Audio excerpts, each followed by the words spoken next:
I know that Jamaica is.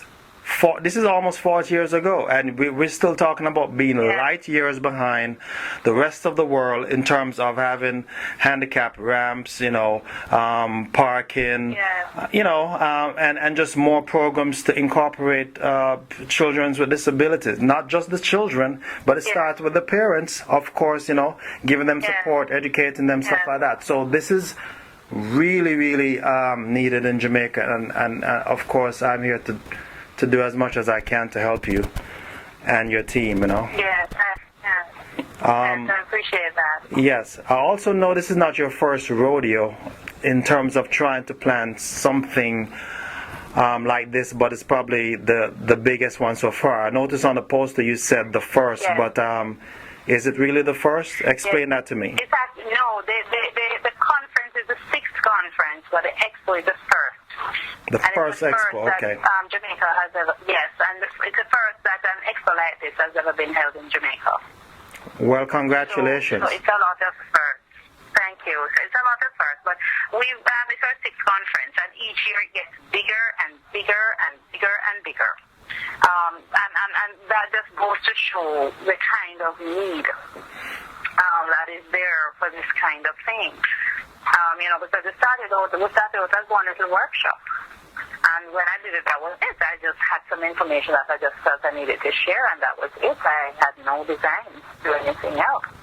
And people were just so blown away and said, oh my gosh, we've never had access, because what used to happen, Michael used to have it and all of those, and they used to be very closed and just circulate the information to Michael graduates, and it was never open to anybody to access this kind of training.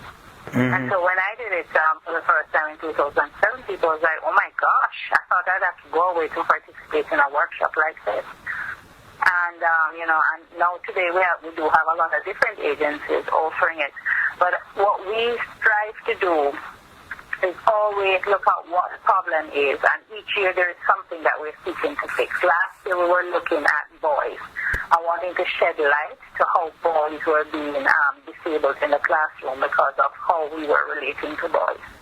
And so that was the focus of that training. The year before, the focus was on the invisible disabilities in the classroom, the learning disabilities, and all of those other things that are undiagnosed, and it was affecting students' outcome and performance and affecting their behaviors and so on. So each year we really focus on a different area, and each time after we do that, and there's a lot of public awareness, and then we find a lot more programs will spring up in that area so that the training continues, and then we move on to another area.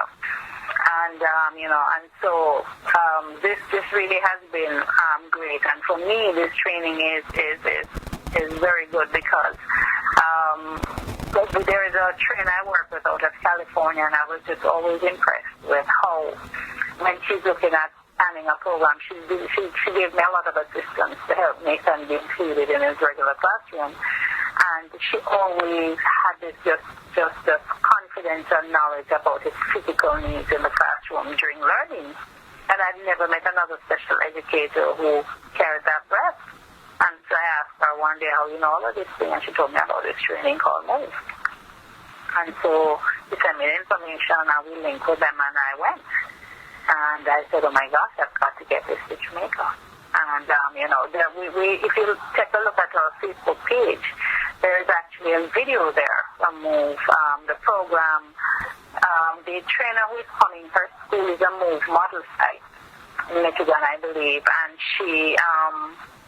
they had just done a review of the program after 9 years, and when I watched the tape, I was like, oh my gosh, I'm going to even show this at our conference, because here were teachers there who were saying when they heard about the program, they didn't believe. They thought it's just another program, and they were skeptics, and within weeks, just what they saw, now they're all diehard MOVE persons because they've seen the value, and this is for children with severe physical disabilities. Mm-hmm. A lot of our children don't even reach anywhere near that stage. So all in all, I'm looking forward to a just really wonderful event, and one that will spark a lot of conversations and will of issue a call to action because there are things that can be done. And I'm saying to schools, do not sit and wait on the government to do it for you.